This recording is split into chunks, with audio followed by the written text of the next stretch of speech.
वंदे मातरम, इसका जो जन जन से जुड़ाव था, ये हमारे स्वतंत्र संग्राम की एक लंबी गाथा अभिव्यक्त होती है। आदरणीय अध्यक्ष जी, जब भी जैसे किसी नदी की चर्चा होती है, चाहे सिंधु हो, सरस्वती हो, कावेरी हो, गोदावरी हो, गंगा हो, यमुना हो,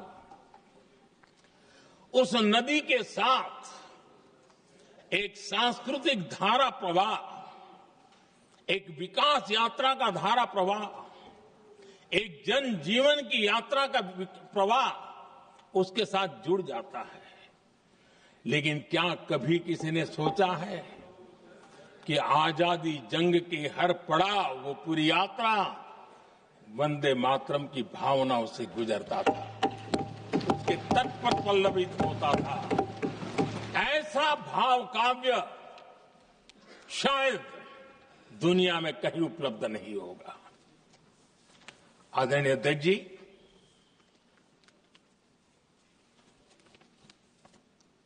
अंग्रेज समझ चुके थे कि 1857 के बाद लंबे समय तक भारत में टिकना उनके लिए मुश्किल लग रहा था।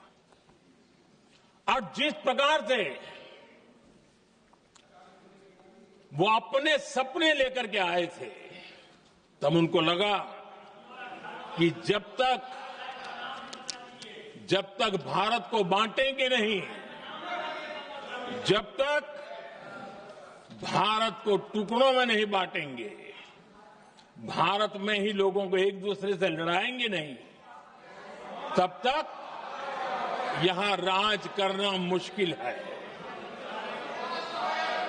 और अंग्रेजों ने बांटो और राज करो इस रास्ते को चुना और उन्होंने बंगाल को इसकी प्रयोगशाला बनाया, क्योंकि अंग्रेज भी जानते थे वो एक वक्त था जब बंगाल का बौद्धिक सामर्थ्य देश को दिशा देता था, देश को ताकत देता था, देश को प्रेरणा देता था। और इसलिए अंग्रेज भी चाहते थे कि बंगाल का ये जो सामर्थ्य है वो पूरे देश की शक्ति का एक प्रकार से केंद्र बिंदु है। और इसलिए अंग्रेजों ने सबसे पहले बंगाल के टुकड़े करने की दिशा में काम किया। और अंग्रेजों का मानना था कि एक बार बंगाल टूट गया तो ये देश भी टूट जाएगा और वो यावत चंद्र दिवाकरो राज करते रहेंगे, ये इनकी सोच थी। 1905 में अंग्रेजों ने बंगाल का विभाजन किया, लेकिन जब अंग्रेजों ने